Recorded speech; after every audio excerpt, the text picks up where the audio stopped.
The college football show on the Coach T podcast, presented by Turner Sports Training, TST. Ladies and gentlemen. Yeah. Hey. You know what time it is?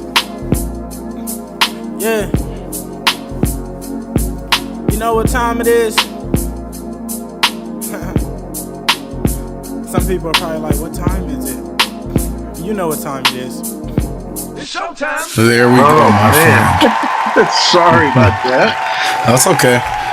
Yeah, I don't know. Maybe it didn't send. Maybe it didn't go through. Yeah, I couldn't find it, and then I went into the app, and then of course I had to update my Zoom and all that good stuff. So, but, all good. It is all good, here. my guy. How you doing? Good, man. How are you? I'm doing well. Can't complain. I'm trying out a new setup. I'm actually in my in my closet right now. So All right. so I'm just hanging out in the closet. You see the belts, you see the clothes, Yeah, and all man. that. So What kind of shoes you got back there? yeah, I know. Well, most You of got them any my new wife's, I'm Jordans sure. back there or anything, man? I mean, I haven't spent money on some Air Jordans in a while, man. A lot of money that either I don't have or I'm not trying to spend on gym shoes. I know. It's crazy what as we get older, the priorities that we choose. The priorities change. Plus, spend. that too. The priorities change, and the price continues to go up. So that's not. That doesn't change. That keeps going up. Yeah. I'm a Marshalls guy. I'm a $50 and under for my gym shoes. So there you go. That's the way to do it. Especially coaching, you know how it goes, man. You're like on your feet all the yeah. time. You're walking in all type of terrains. Like, it's just not worth it. No, it's not. It's not at all. And the best thing about coaching is getting as much free swag as you can get, man. In the free gear. It's so funny, man. Like people, I go to the grocery store and run into people all the time. Like you're never not wearing anything that's purple and gold. I'm like, man, it's free. It's free. That's right. You can save some cash, man. That's right. Welcome. You are now listening to the Coach T College Football Show with Mook. We are happy to have you here. This is week number 14, or as I like to call it, and many others, I'm sure you're the same way. This is championship week. This is a week where all the conference titles will be decided. We'll get into those games. So fans out there, listeners out there, just know that we'll dive deep into those games. But before we do that, and before we talk about the college football playoffs and the rankings there, well, that matters a lot because it has a lot to do with the championship games, how those games fare, what happened in those games. That clearly will affect who's in the final four to make the college football playoffs. So before we get into all that good stuff, Mook, tell the people out there, how you doing? I'm doing awesome, man.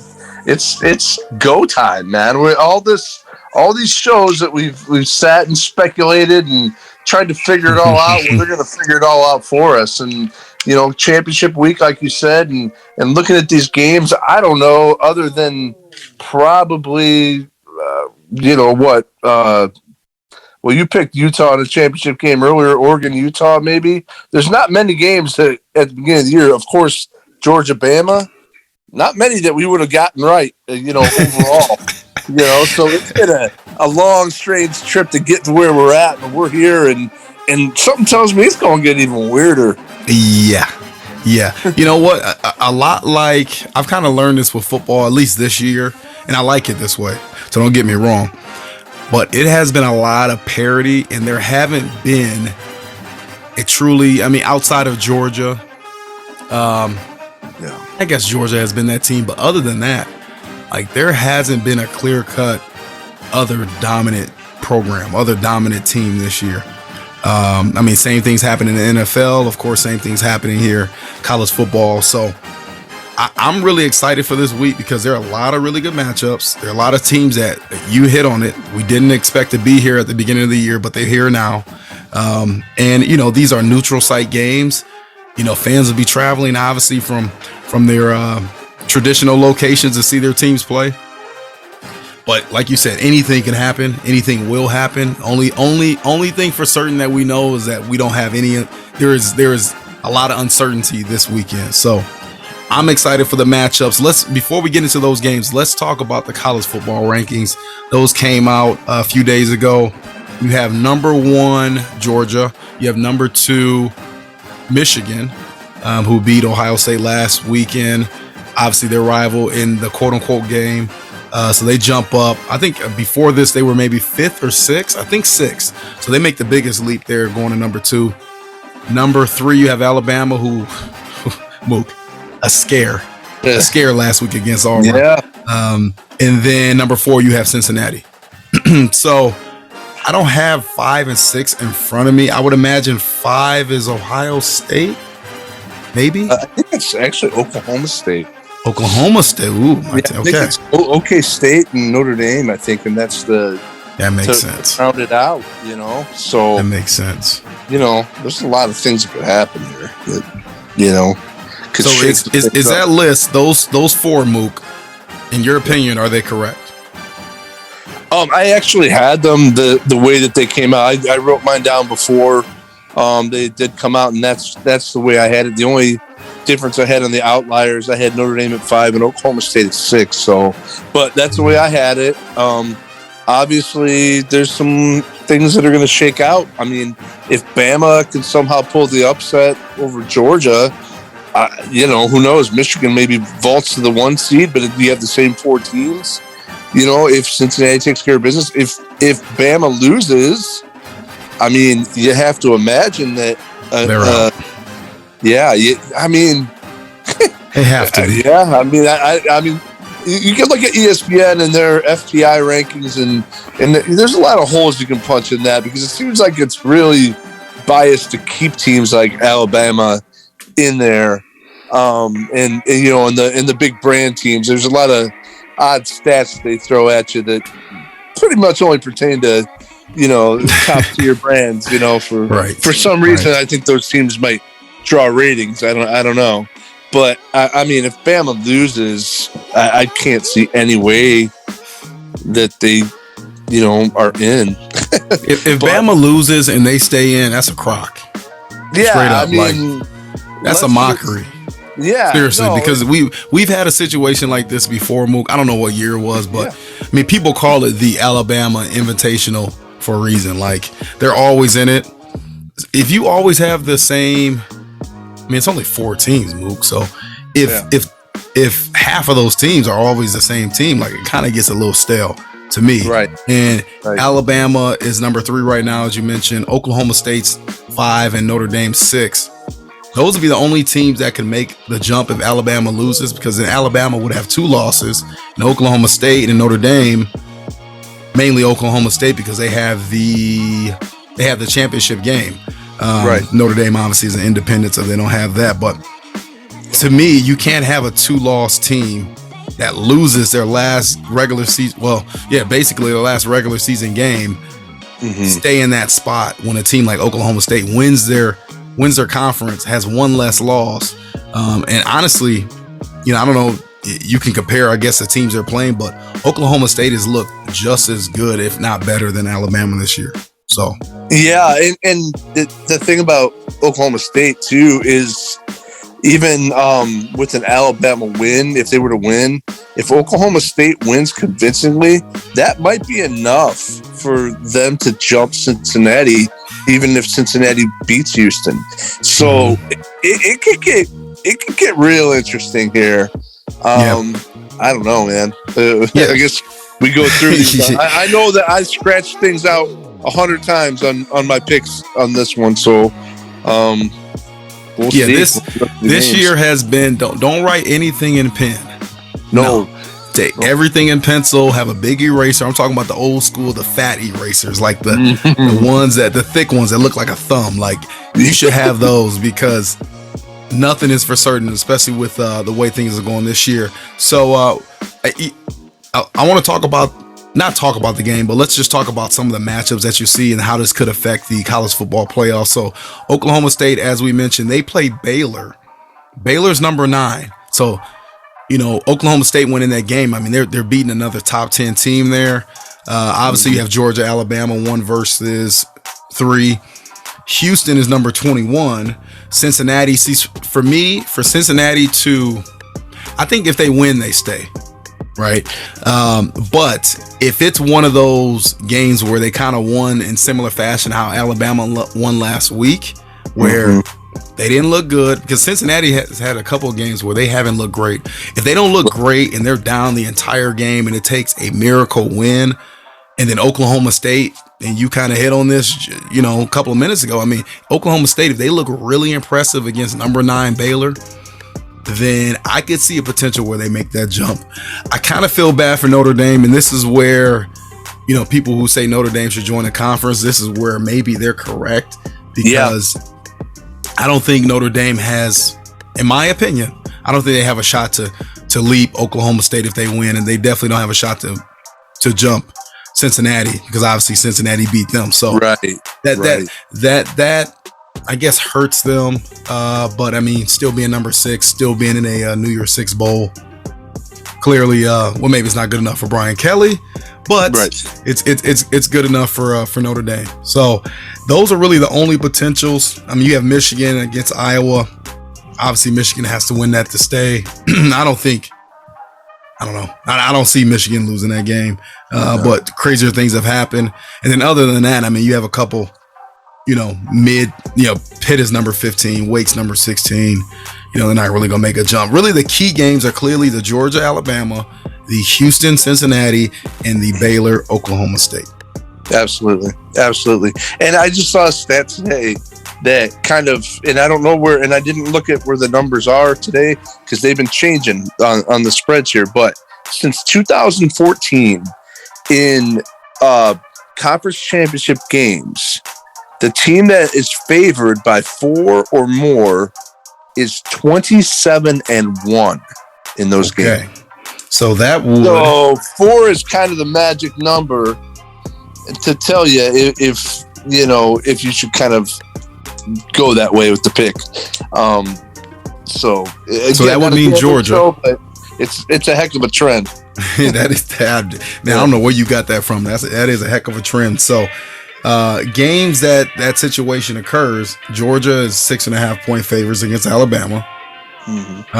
San Diego State, they are 6 point favorites against Utah State. Oklahoma State, they are 5.5 point favorites against Baylor, and not in a conference championship game, a super random game. I don't know why they have this game, actually. USC and California is 4.5 point favorites. Again, not a conference championship game. I don't know why they're playing this game this week. I'm so lost. Fill me in, please. Here's the thing with this game. I laughed at it and what a joke. Why is this game being played the same week as conference championships? And then the Lincoln Riley thing happens. So now all of a sudden this game gets some attention because it's like, whoa, look at this now. We get to look at what's going to be the powerhouse of the Pac-12, in my opinion. And USC, they're the underdogs there. So let's predict. Let's say they win, they look good, they have a nice upset win. I mean, that says a lot for what the team that Lincoln Riley is going to take on. So I have no clue. Pac-12. Your people, your commissioner, your head guy, your head gal, whoever it is, y'all got to talk to me, because I have no clue why this game is scheduled when you have the biggest game of the year for your conference. The same day. You're stepping on your old toes. That is silly, but but that does add another little intriguing nugget to that game. So. You talked about it. I don't think we have to talk much about the coaches, but Lincoln Riley, he's committed to USC. Committed, like he's a recruit. It kind of feels that way, right? But it does. But he's going to be the new coach at USC. So he's leaving Oklahoma. Brian Kelly, as mentioned, he is leaving Notre Dame. He's going to LSU, who I like to call him, LSU. He's going there. I think 10 years, 95 million is what I'm hearing. So that's a pretty good reason to make a jump. I don't know if it's Bill or Billy, but Coach Napier from Louisiana Lafayette, he's going to now be the Florida coach. There's a couple other ones, but those are the main ones. Maybe I'm missing one, but In your opinion, Mook, out of, let's say, those three, because those have been the biggest three thus far, and I guess you can count James Franklin, who recommitted to Penn State, because I know he had rumors of maybe going elsewhere. But between the Florida hire, the USC hire, and the LSU hire, in your opinion, which is the better one? I think, honestly, the one that works out the best is going to be Lincoln Riley to USC. He has been taking Southern California kids for the last few years, and already several players have jumped in the portal. You know they're going there. Already, all these top 5-star players that were coming to Oklahoma are decommitting and heading to USC. He's going to take that team to a level they've not been in a long time. And I think that there was some smoke, or it was more than just smoke with him going to LSU. But I think Brian Kelly going there now, that's a you know what? Let me just do one more job. I can't finish the job at Notre Dame because of the standards that they have and whatnot. So I think him going to LSU is going to be interesting. I don't know if his personality is LSU-ish, but it's going to be interesting. He's going to get some players that he probably couldn't get before. And, and going to the best conference, it's going to be fun. It's going to be very interesting. Very interesting. Yeah. You know what? I would tend to agree with you. If I had to be any of those schools and looking at the window, the prism of the next 5 to, I'm not going to cheat, because 5 years and 10 years, that's a huge difference when you're talking about college sports. You can see how things change so quickly. So if you're talking the next 10 years, I would rather have Lincoln Riley. Years old, and not really because of not exactly because of the age, Mook. It's more of I just think if I'm USC, I'm getting a young kind of hip coach, but I feel like in the next 10 years or so, I would feel better knowing, hey, I'm USC. Yeah, we have pressure. We have the. I mean, we're USC, right? Historically we're one of the better programs, but you look over the last 5 years or so, like, we haven't looked great. Even the last 10 years, we haven't looked great. We really haven't looked great since Pete Carroll. Okay, we haven't been that dominant force there. So if you're looking 10 years from now, like, to say they win a national title in 7 years, like, I could see that. Yeah. If you're LSU, you got rid of a coach that won a national title for you just last week. And I made this joke before, but it feels like last week when Ed Orgeron won that national title with Joe Burrow and crew. And you look up. Yeah, you look up. Yeah. And Mook, you look up 5 years from now, if they don't win a national title, that's going to look totally different. It's like, why did we get rid of this guy when we picked up this guy, and we got rid of the coach that we won a national title with for the guy that hasn't really shown us any difference? So with that spectrum, with understanding that all these programs want to win, they all want to win national titles. They want to make money for their programs. They want to be on, they want to be in the upper echelon. I just feel like there's a little more pressure at LSU to win and win now, as opposed to USC that, they have that pressure, but it's not the same as LSU. So that's just my take on things. And just quickly to piggyback what you're saying, and this is, I think, factors in as well. I think that on top of what you just said, Lincoln Riley going to USC, another reason it makes sense to me is not just because the fact that there's a fertile recruiting grounds and he can get those players over there, but the other side of it is Oklahoma going to the SEC. It's already a meat grinder. Now you add that in there, and now you're going to try to compete for the same kids recruiting wise as them. Man, that's tough. I think that had a lot to do with it, Mook. You make a great point. Yeah, I think it's just easier To be honest with you, in the Pac-12, if you can establish it, then it will be to establish that as Oklahoma in the SEC, facing probably in the same side of the conference with LSU. Yeah. You know, we don't know how they're going to shake out, but more than likely, you know. SEC is the NFL light. That's the NFL G League right there. That's the SEC. And in the Pac-12, Mook, you said it. I mean, you have Utah, who's been a really good program over the last 10 years, but they're nothing like an SEC program, not a top one. And then you have Oregon, of course, who maybe could compete with, you know, some of those upper echelon SEC teams. But other than that, outside of those two, who else do you have? Right? I mean, who else do you have? And USC should be that team that's in the mix, and that's why I think they go out and hire a guy like Lincoln Riley. So yeah, it's intriguing to see. It's cool to see. I know you get people on both sides. Some people feel like, you know, you kind of left your team high and dry. You probably told your recruits and your players one thing, and then, you know, as soon as the last game ends, you book it. Same thing with Brian Kelly, but look, man, let's not get it twisted. And I'll be the first to say it because I played collegiate sports. It's a business first. It is. Okay. It's a business first. And at the end of the day, these kids are still able to, especially now, because when I played, you transfer, you're losing a year, right? There's a huge stigma behind it. Like, there weren't a lot of guys just willingly transferring now. Now, I think the rule is if your coach leaves, you're able to freely transfer without losing any time. So, you know, you basically become a free agent. And I know at Oklahoma, I think literally all the receivers have entered the portal. And I know their now backup quarterback, Spencer Rattler, he entered the portal as well.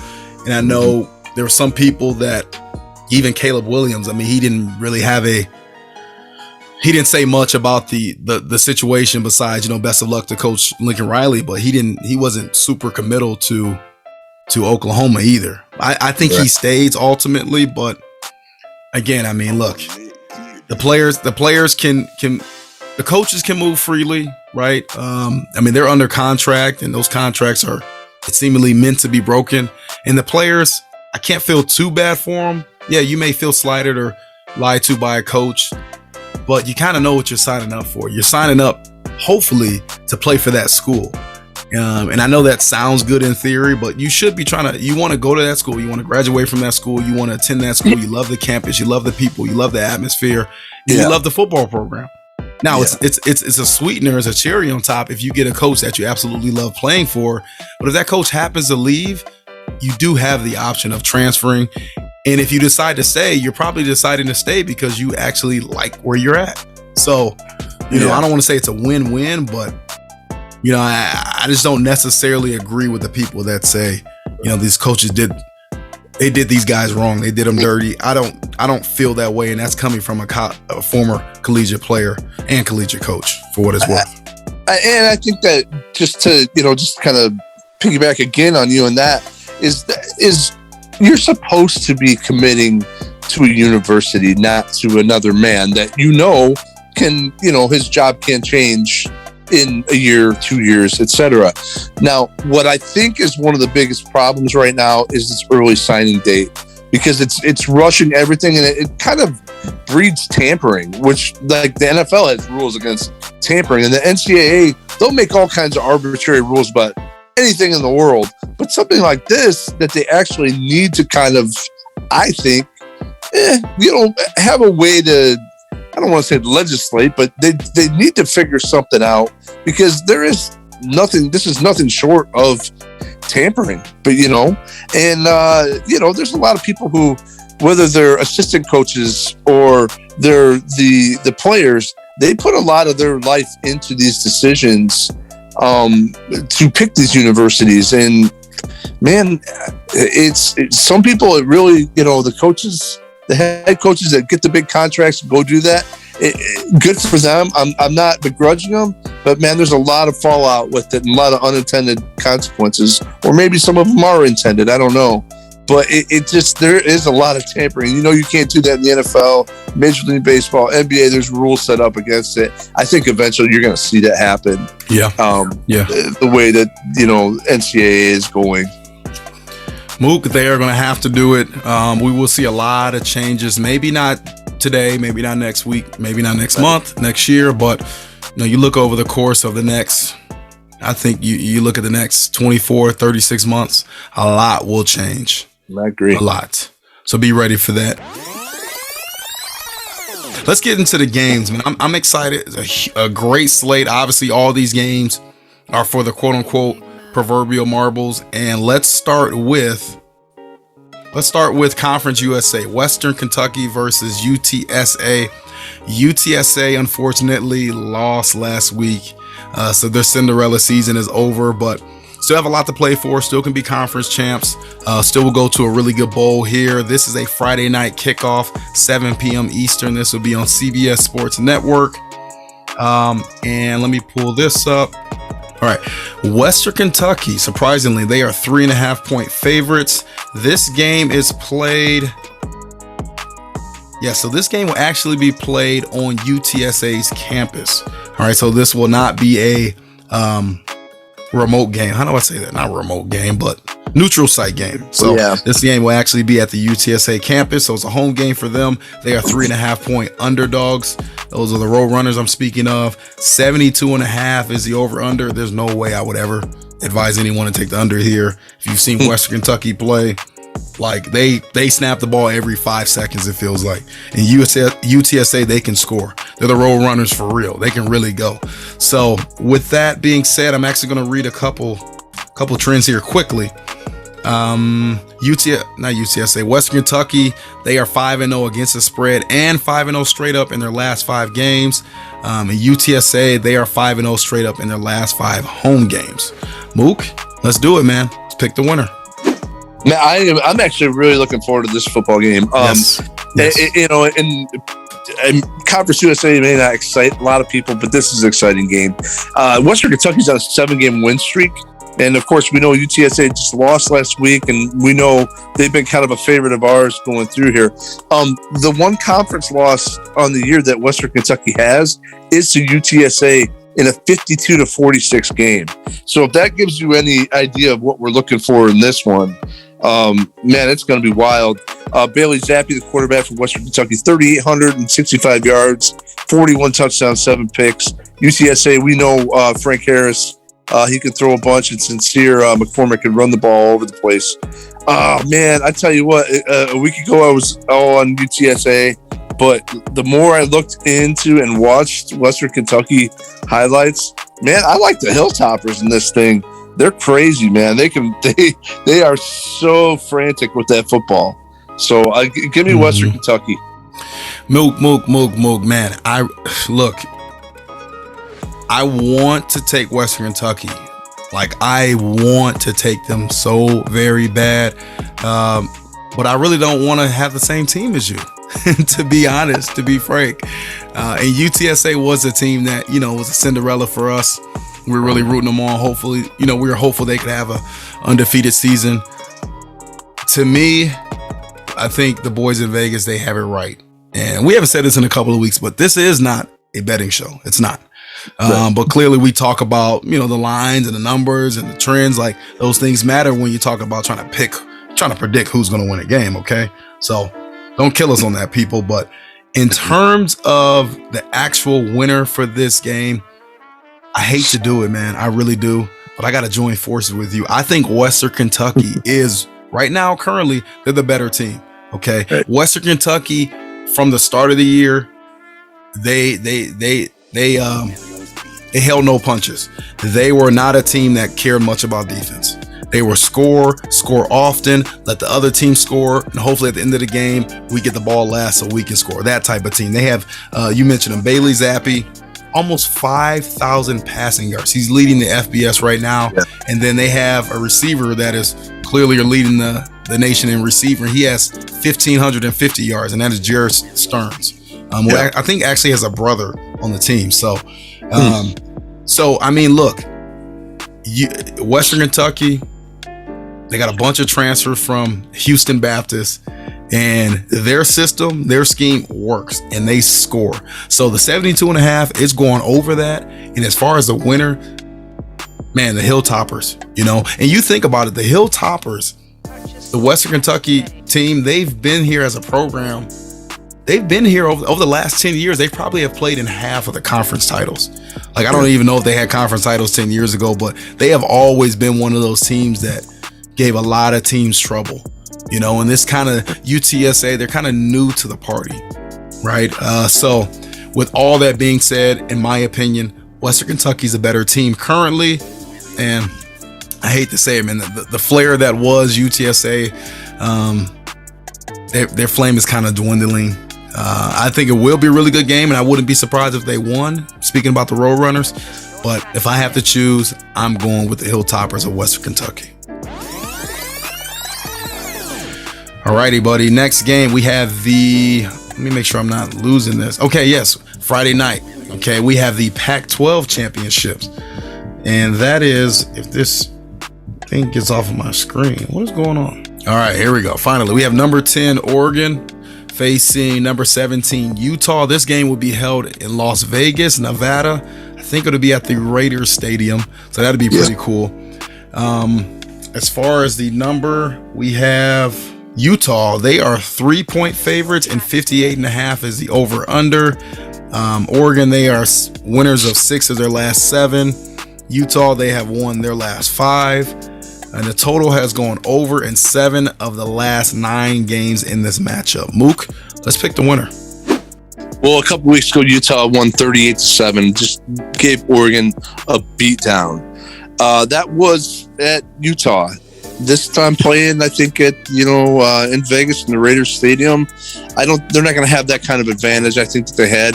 Now, that said, I don't see Oregon making up that amount, but I think this is a close game. I just feel like Utah has been a more physical team, and just really since about 6 weeks ago, been one of the better teams in the nation, if you ask me. So I do like Utah to go ahead and beat the good team twice, which is hard to do. So give me the Utes. This is where I wish you almost had a third guy for this segment, Mook. Yeah. I think we're going to get in here yet still. So yeah. Look, Utah's a better team. Okay. And these teams, like you mentioned, they played previously this year, and Utah was in a different stratosphere. I mean, they blew the doors off of Oregon. Now Utah's only a 3-point favorite. Kind of lends you to think that maybe Oregon can keep it close. It is hard to beat a really good team twice in a year. I think a lot of people will be traveling for both teams. You talk about Las Vegas in December. There are going to be a lot of fans there from both sides. So I think the atmosphere will be good. I don't think it would, lend itself to giving an advantage for either team. I think it'll be split probably 50-50 in the crowd, but I just feel like Utah is just a better team. They're better at the things that Oregon is good at. They just do it better, right? They can run the ball better. Especially with Verdell being out for Oregon. Like Utah can run the ball better there. That was been honestly, they look back this year and it's been a great year for Oregon, but if they didn't have that injury, what could have been? I agree. Utah, they can run the ball. Okay. Their running back, I don't know his name. You know him. I think it's Tavion something. Or maybe that's his last name. A big kid. I mean, he's got to be like 6'2", like 230, like huge. Their quarterback, Rising, is that his last name? Yep, Rising. I don't think he was a starter at the start of this year. No, he actually wasn't, because we talked about this early in the year. It was the transfer from, I can't remember. Oh, I think it was the Baylor transfer, Brewer. I could be mistaken there, but this quarterback they have, Cam Rising, he wasn't even the starter. Now, he's been the starter for a majority of the year now. He's looked awesome, like really good. And their defense, for me, Utah, that's their calling card. And when they're playing, and when I said it, when they're playing their best, they're able to play defense, they're able to run the ball. So I don't see Oregon being able to stop them. They didn't stop them last time. They won't be able to stop them this time. I think it will be much closer.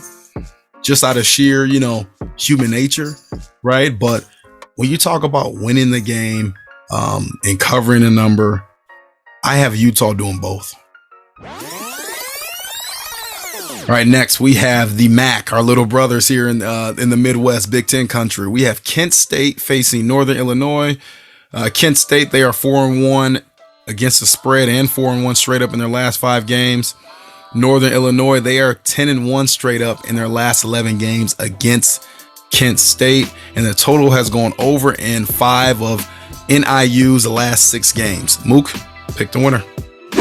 Kent State won 52-47 in the earlier in the year. These two met once before in the MAC championship in 2012, when that was the year NIU went to the Orange Bowl.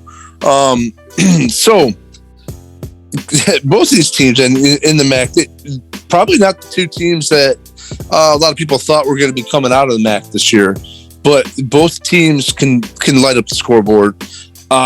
Kent State seems to me like they have a little bit more firepower than Northern Illinois. Northern Illinois kind of came out of nowhere a little bit this year, as they weren't projected to be as high up in the MAC standings this year. So hats off to Northern Illinois for being where they're at.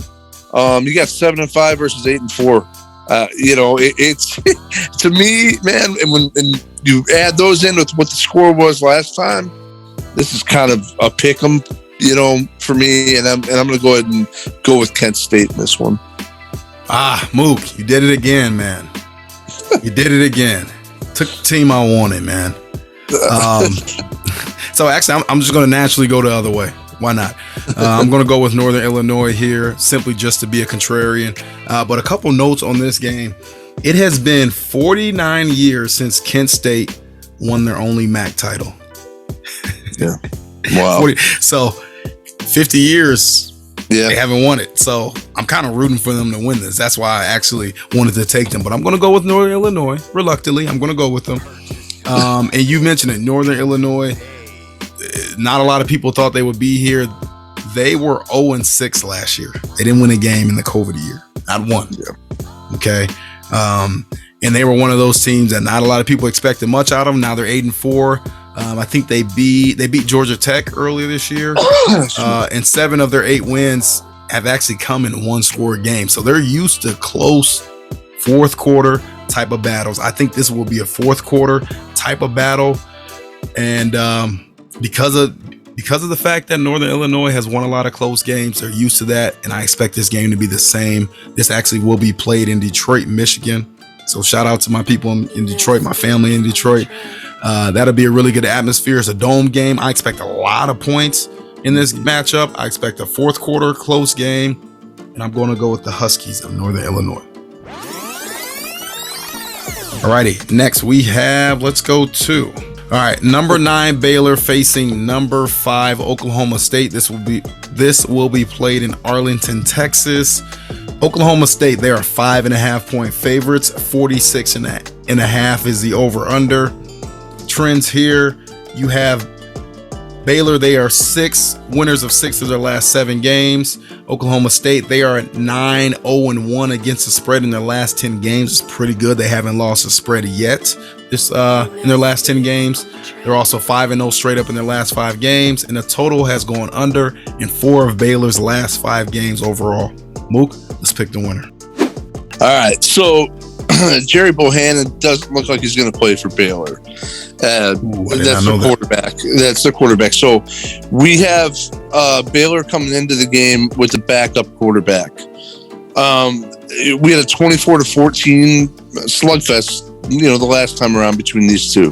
Both of them could play some pretty good defense. Both of them run the football really well. This is kind of where I'm going to be a little contrarian to some things that I've always said, as far as I gave you the stat about the number line this year. Okay, to about 27-1, 4-point favorite or not. I'm actually, because no other reason that I think Dave Aranda is an awesome coach and he's going to have something up his sleeve with this backup quarterback. They're not going to have any clue what they're looking at. I think that if Baylor can steal, some momentum early, it might be enough to carry them. I'm going to take Baylor to upset the Pokes in this one. Whoa. Okay. Okay. You're going with the Dave Aranda and the boys there. Okay. With the backup quarterback. I respect it. All right. That shows you the type of guts, the type of, you know what we have on this show. Okay. And I like that. And you know what? Look, I'm going to bury the lead, as they say. I'm going to take Oklahoma State. The reasons being is that you guys know, especially fans that have been listening to us all year, I've been all over Oklahoma State. So that's my heart speaking, but also my gut.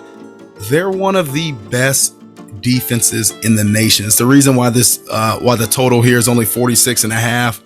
This game is going to end with, whoever scores is lucky enough to score 17, 21, maybe 24 points. They're going to be the winner of the game. And I like the fact that you have I got a lot of respect for Coach Aranda at Baylor, but Mike Gundy has been here before. He's a more seasoned, more veteran coach. He's been in a lot of big games as a head coach. This is another huge game. And honestly, this is I would say it for him in Oklahoma State. This is the biggest game in their history.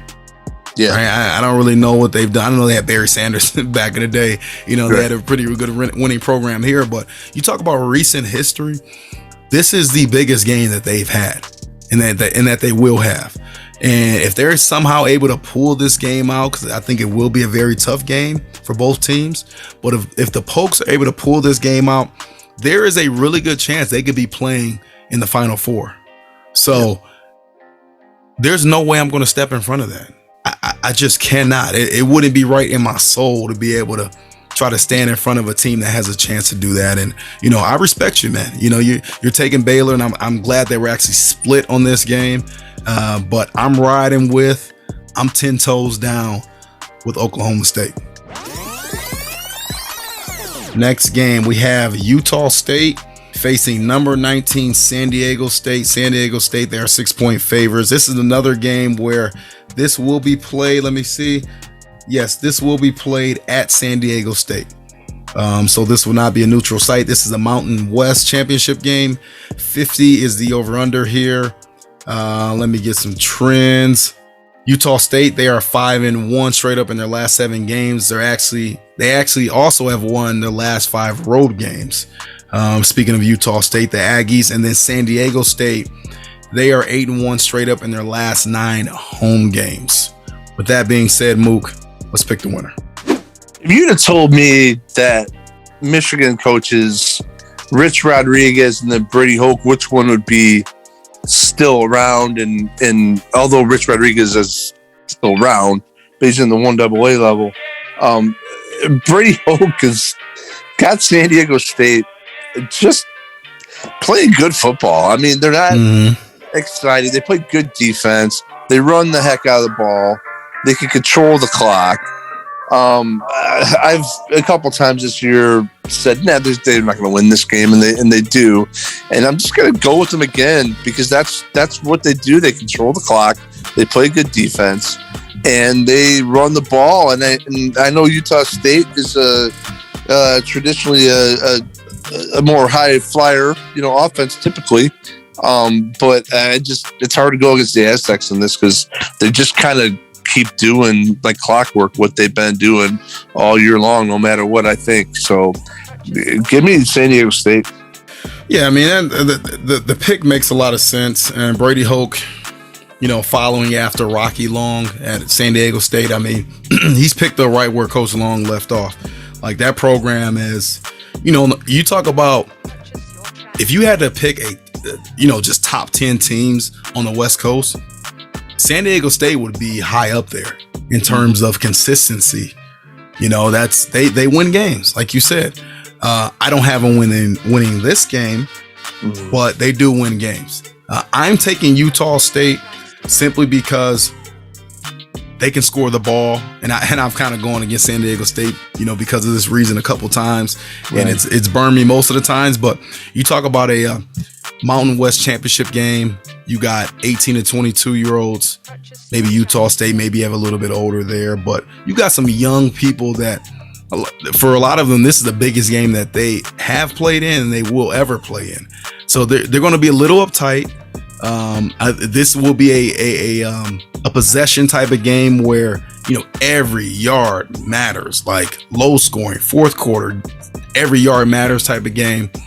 And I just feel like Utah State can have that one key explosive play when they need it the most. Let me read some stats here. What do we have? Let's talk about San Diego's defense. The Aztecs, they're no Georgia, of course, but they've been able to hold opponents to 4.5 yards per play, which is 7th best nationally.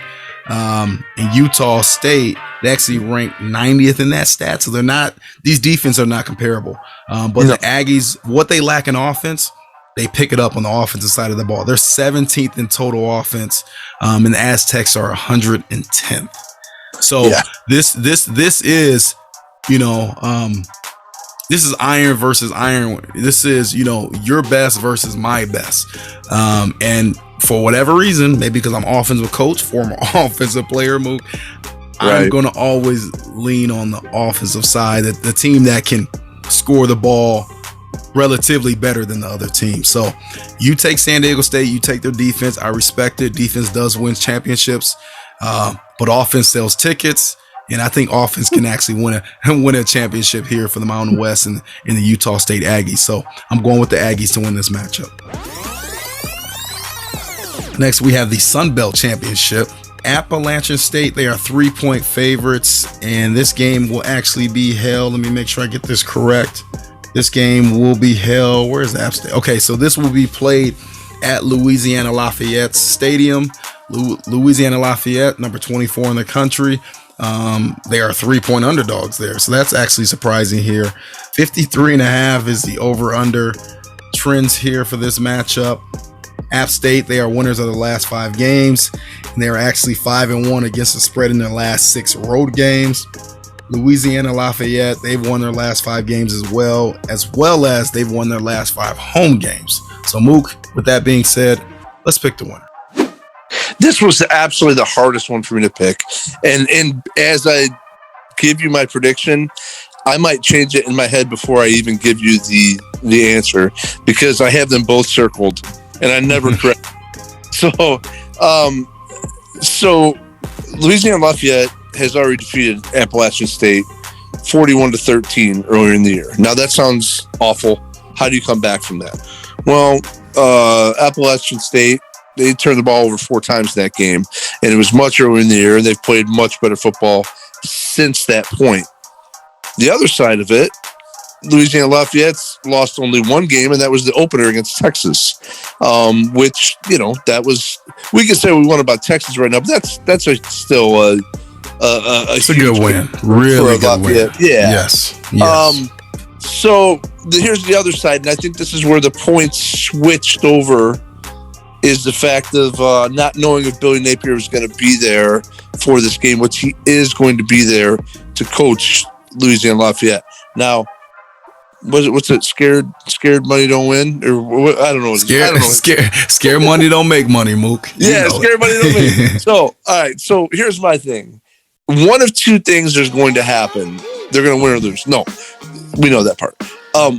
Either this team is going to rise up behind their coach on his last day as their coach and give the performance that they've ever, or they're going to be like, man, this guy, I know we're playing for a championship. It's going to be that pride that carries them on, not playing hard for their coach. I don't know what to think about this. I don't know what the emotions are going to be. I don't know how they're going to feel.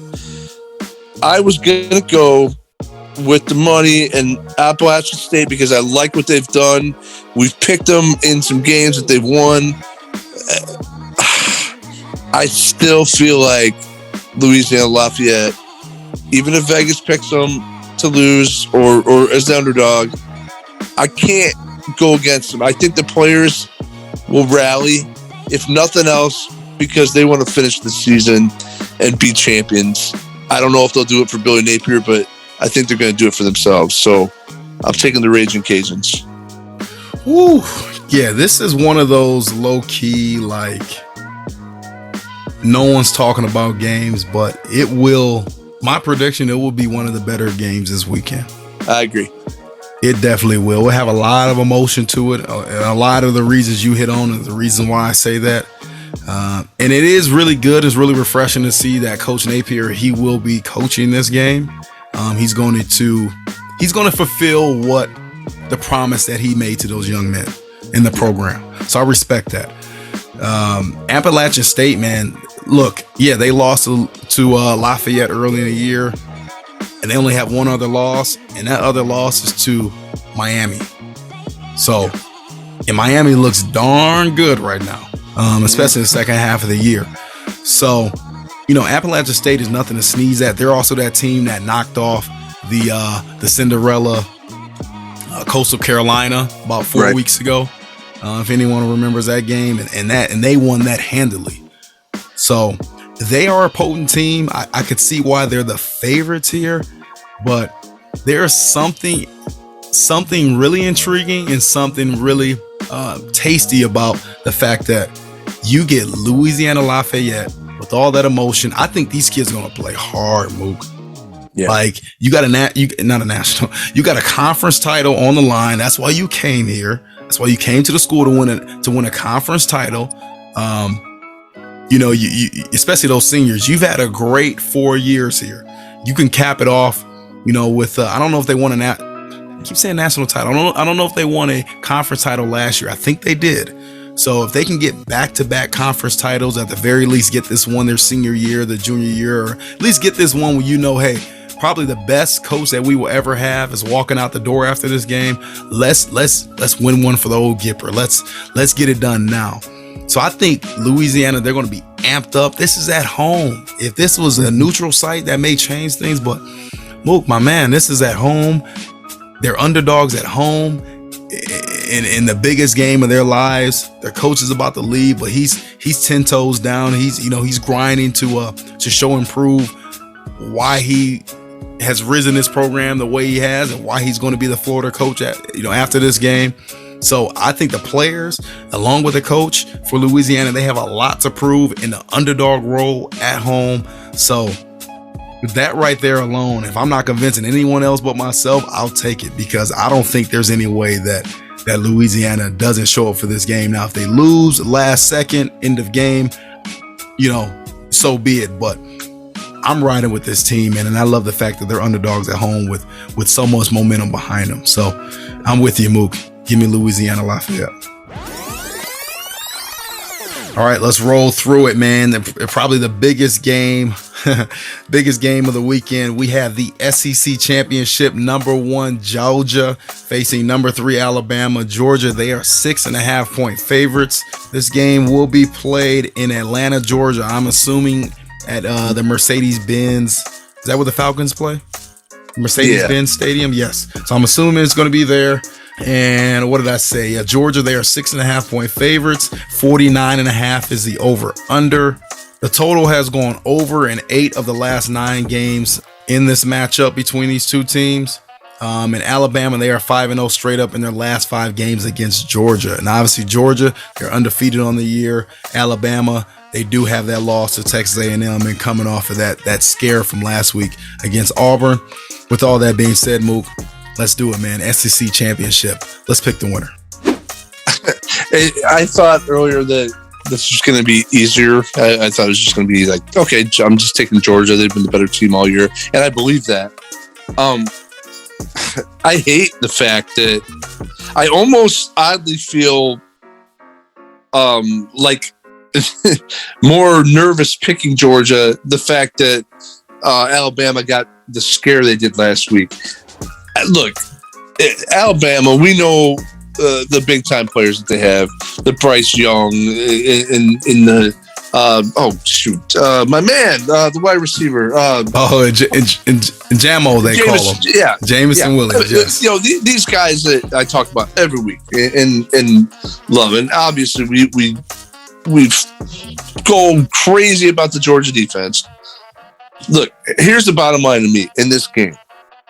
If Georgia doesn't start out slow like they kind of sometimes do in big games, whether it be the one that so long ago against Clemson earlier on, or even against Tennessee, they weren't sharp starting off.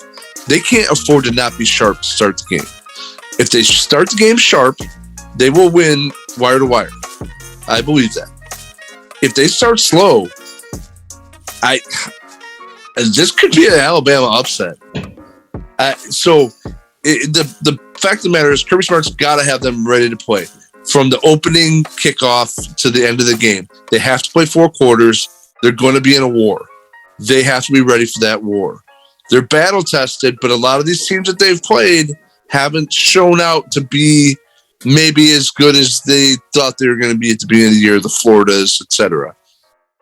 If Georgia is not ready to roll, they're going to get upset. That's my thing. I think Kirby Smart will have him ready. He'll break his streak against Nick Saban, and Alabama will not be in the playoffs. I don't think. Yeah. So, we talk. Give me the dogs, but I'm a little nervous about it. Give you the dogs. Okay, reading some stats here. All right, total yards on offense. Georgia is number 50, and Alabama's top 10. They're number 9. Passing yards, Alabama's 12th. Georgia's 96th. Rushing yards, Georgia actually leads them here. They're 44th. And Alabama, they're 134th. Points per game, this is where they're kind of even. They're number 5 and number 6. Alabama being number 5, Georgia being number 6. Again, this is offense, so that's your scoring offense. Third down percentage, Alabama's 5th, Georgia's 31st. So the better offense, clearly. If you take out points per game, obviously that probably matters the most. But you look at all the other little stats, Alabama's the better offense. Okay, right. Better defense. We don't have to go through the stats there. We know Georgia's a better defense. But I think what will come down to what this game will come down to. All right, clearly any coach that understands the game is going to be turnovers. Number 1, big plays, explosive plays on offense. Whether you're making them or whether you're limiting them, and then converting, third down conversions. So if you talk about offense, Alabama is number 5 converting on third downs. Georgia, they're number 31. Defense, surprisingly, Georgia is number 54 overall in the country on third down percentage, and Alabama is a little bit worse at 63rd in the country. So you're looking at 32% with these teams on third down. So that means that, a third of the time, only 1/3 of the time, really, they're stopping teams on third down. So that is actually surprising here. Alabama, they give up 19 points or 20 points a game. Georgia, they give up 7 points a game. They're both actually tied 7th for rushing yards allowed per game at 78.9. Passing yards, Georgia, they're also 7th there. So I've been reading off a lot of stats, and I know that's very boring, especially when you can't see them. But Mook, I mean, that just goes to show you how these teams are very comparable. And Georgia's having that magical year, and Alabama's not having that quote unquote so magical year. But that's only because you're comparing them to their standards. And right. Alabama has that the year that Georgia has, they have it every other year. Yeah. And Georgia has it once every 5-7 years if they're lucky. So this is new ground for Georgia. Clearly they'll be playing in Atlanta, so that's somewhat of a home base for them there. But Alabama, they can travel, of course. They play it any and everywhere. So against the number, like I know you had that stat, -4 and above, like that team is 27-1. Like I would take my chances with Alabama because it's Alabama. Okay, it's hard to go against them in terms of the number, right? They can still lose and still cover that number. But in terms of winning this game, because this is pick the winner segment, you're going with Georgia. You know what? I'm going to go with Georgia too. Better defense. Alabama does have the better offense, but when you're talking about an upper echelon defense like Georgia, this ain't your regular standard good defense. Like, this is an historically great defense. So I think they can be able to slow down at a very highly potent, highly explosive offensive team that Alabama is. Georgia slows them down. They're going to do that in this game. I have a strong feeling they will. And in my opinion, Georgia is destined to be in a national title game. And I don't think even Alabama can stand in front of them and stop them. So I'm not gonna stand in front of them either. I'm going to go with the Georgia Bulldogs. I'm going to join forces with you. I think their defense, an historically great defense. I think they have maybe not a dominant performance, but I think they had come up with key plays at key times, timely plays at key times to be able to do all they can to be able to eventually beat Alabama and knock down Goliath. So give me Georgia. I'm joining with you, and goes without saying, this would be a wonderful, magnificent game. All right, a couple more to go. We'll rip through these. We have 3 more to go. So we have the AAC championship. We have number 21 Houston facing number 4 Cincinnati. Cincinnati, they are 10.5 point favorites. 53 is the over under here. Cincinnati, this game will be held at their stadium. So it's not a neutral site. This will be held at Cincinnati Stadium. All right, Houston, their last 5 road games, they won them all. Cincinnati, their last 5 home games, they've won them all. So those are the only trends I got, but something's got to crack here. Mook, let's pick the winner. Houston's won 11 straight. They lost the opener against Texas Tech. And, of course, we know Cincinnati's undefeated with their signature win coming over Notre Dame. Looking at these, we broke down the numbers of both teams. They're pretty comparable on both sides of the football. They're the 2 best teams in the conference, point blank. And there's just no other way of putting it.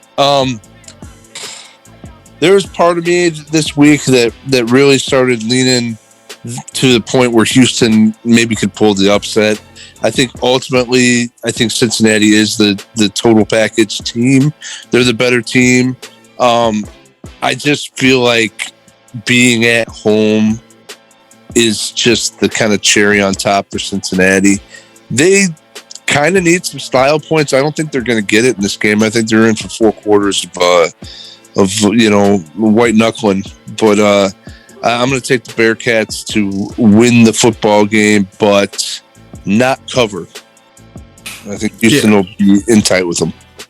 Yeah, makes a lot of sense. I think Houston will definitely give Cincinnati a really good battle. This game also features another coaching angle in terms of Luke Fickell. Sure. Where is he going to be next year? Is he going to leave? I think he was really connected to the Notre Dame job. Yeah. Freeman now, seemingly the reports are saying that he's going to be the Freeman being their Notre Dame's defensive coordinator, who actually came from Cincinnati. He's tabbed as their next head coach. So it seems like Luke Fickell's out for that one, but Oklahoma's still there. You talk about major jobs, like that's still there for Luke Fickell. So where is he? Right. I know coaches can compartmentalize mentally and they can, worry about what they have to worry about. But the players, what are they worried about? I think the players, they're locked in because all they really have to focus on is winning this game, trying to get style points, because I think they do need it in case of, something crazy happen, right? Especially Oklahoma State looks really good. Like, you don't want to be Cincinnati just squeaking by in this game. And then, the committee, you kind of put it in their hands. You don't want that. Okay.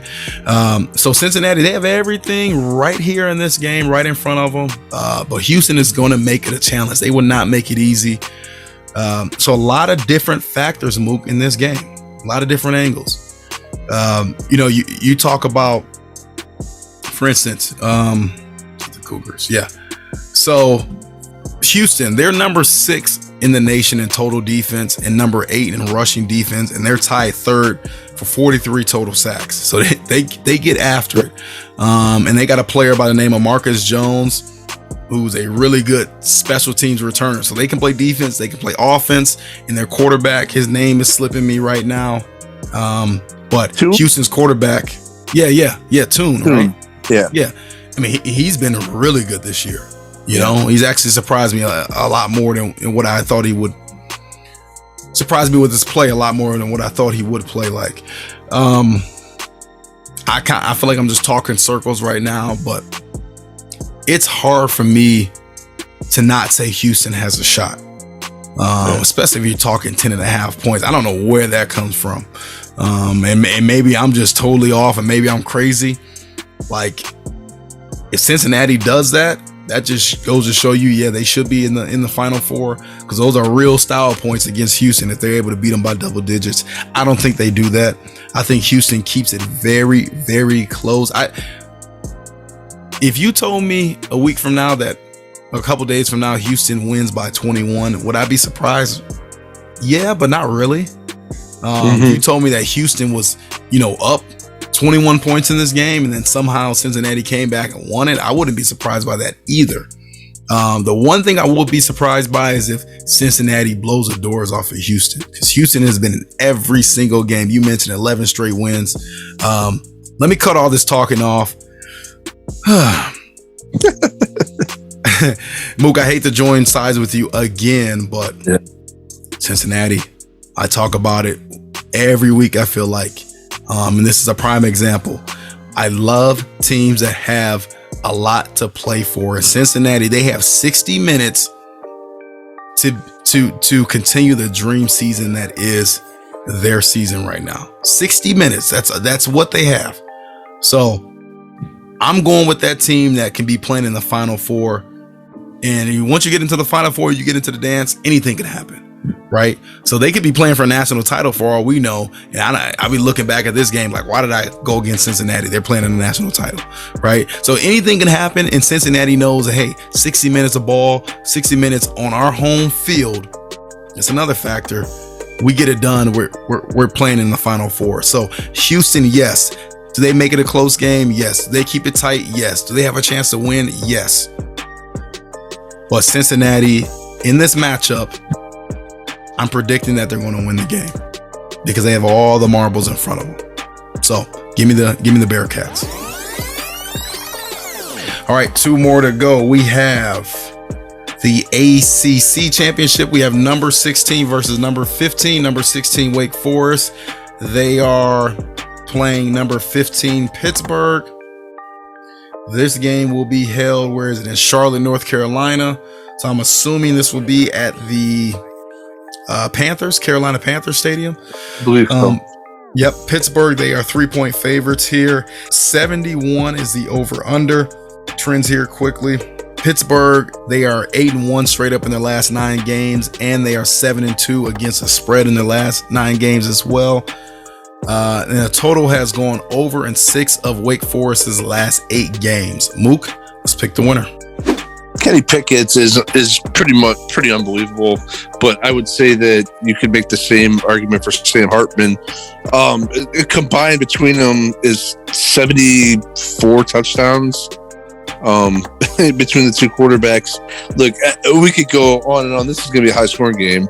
This is the most points, I'm going to say, out of all of them, because neither one particularly loves to play defense. Pitt probably plays slightly better. I just like Pitt Panthers in this one, I think, because ultimately I think they have Jordan Addison catching passes for them versus A.T. Perry on the other side. So I mean, they both got guys that they go to, but give me Pitt in this one, just because I think that they'll score more. And that's just what it comes down to. They have, I think, a little bit better quarterback. Yep.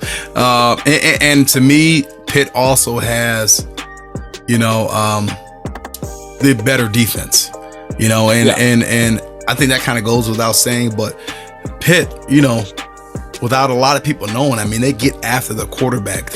Last year they led the nation in sacks, and they're right up there this year.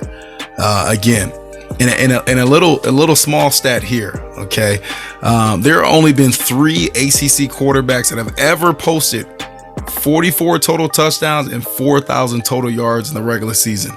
Okay, one was Lamar Jackson. The other 2, they're playing in this game.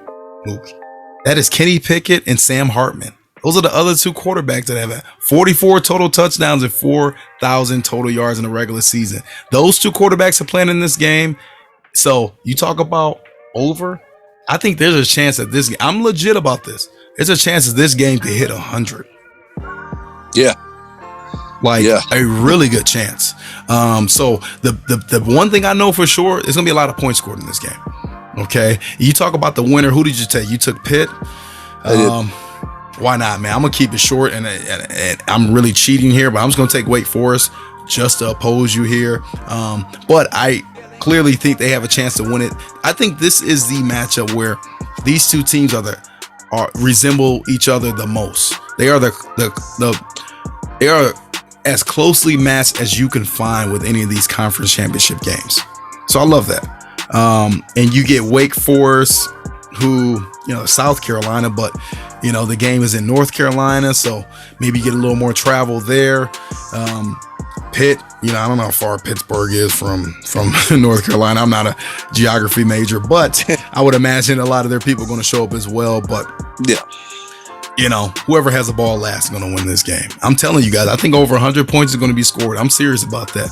So give me Sam Hartman. Give me Wake Forest. Give me Coach Clawson. Right? Give me Coach Clawson, who was a very, very underrated coach at Wake Forest. Either way, it's going to be a battle. It's going to be a high-scoring game. It's going to be a wonderful game to watch. Very fun and exciting. Okay, last matchup. We have our Big Ten championship. You have number 13 Iowa facing number 2 Michigan. They are 11-point favorites. 43.5 is the over/under. This game will be played in Indianapolis, Indiana, the Hoosier State.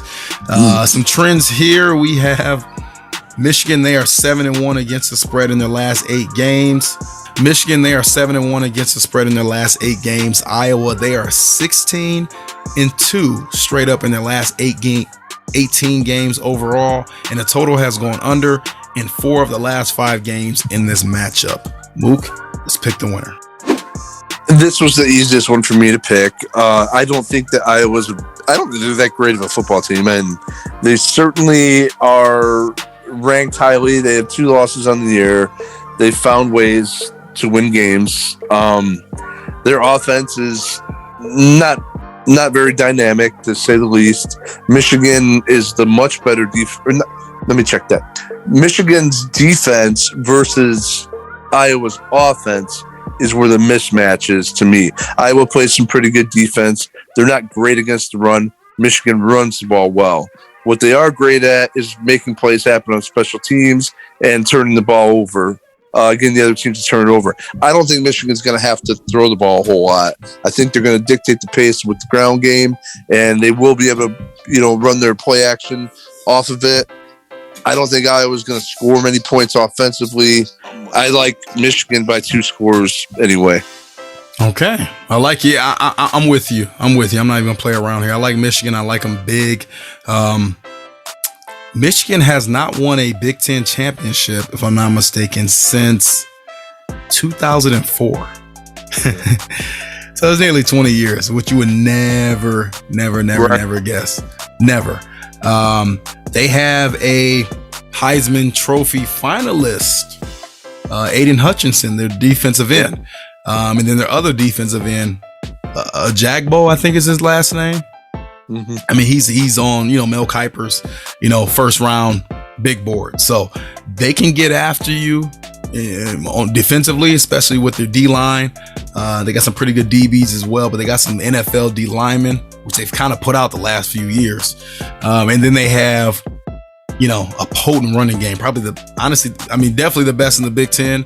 Top, I would say 3 or 4, 5 in the nation. And they got a 3-headed monster there in the run game. So what Iowa does well in terms of being able to run the ball and play defense, Michigan does it threefold, fourfold, tenfold better than Iowa. So this number it's kind of weird. You know, I think they're giving Iowa a little more respect than maybe what they deserve. But it is Iowa, right? 16 of the last 18 games, they've won those games. So then they're not going to be a pushover, but I just think they're simply outmatched in this game. Michigan, like Cincinnati, like Oklahoma State, like Georgia and Alabama, this is it for them. It's the biggest game of their lives. Everything is in front of them. Michigan hasn't won a Big Ten title since 2004, which I'm reading that. I feel like that can't be right, but somehow, some way it is. But Michigan, they can do that. They can win the title in their conference, the Big Ten, and they can play for a national title here pretty soon. They make it to the Final Four and they stay in their number 2 spot. So I love it for Michigan. I love it for Jim Harbaugh. You know, just 6 months ago, they were questioning whether or not he should even have this job. And now you look up, you know, they say what a week can change. You know, what can 6 months do? Jim Harbaugh is showing you what it can do. So I don't think Iowa can stop Michigan offensively, defensively, and Michigan is they are the superior team here, and they'll show out in Indianapolis for this matchup. So I'm excited for it, and I got Michigan winning. I got Michigan covering. Alrighty, Mook. That's it. Probably, man. I thought we would be short here, but man, we got to talking about college football playoffs. We got to talk about the rankings. Got to talking about the what ifs. Got to talking about obviously these great matchups that are the championship games. So that was fun. That was awesome. Now, and you're gonna look up, and season's gonna be over pretty soon. So we wanted to give you guys a really good show here because I know after this week we're gonna have some downtime in terms of the season. So, Mook, anything you want to say to the people out there? No, just enjoy it. I mean, it's winding down. It's we're getting to the point where we're gonna see, where the rubber meets the road, who the best team is. And we got about 5-6 teams left that can claim a top 4 spot. So just enjoy it. It's gonna be gone soon. Yeah. It will be gone soon, man. So definitely enjoyed. I'm with you on that, Mook. Root for your teams hard. If your team's not playing, find another team to root for this weekend, and just sit back. If you're into adult beverages, grab you one of those and sit back, watch the games, enjoy them. I know Mook and I will be able to watch the games and enjoying them, and whether our teams win, whether our predictions are right or wrong, honestly, I could care less because these games are for all the marbles. These games will be wonderful games, regardless of who wins, who loses. And I feel like some chaos will ensue. Like we always say, it will happen. And whatever that means, I'm all here for it. So enjoy it. Have fun. Be safe. Keep showing us love. And we'll keep bringing you that fun.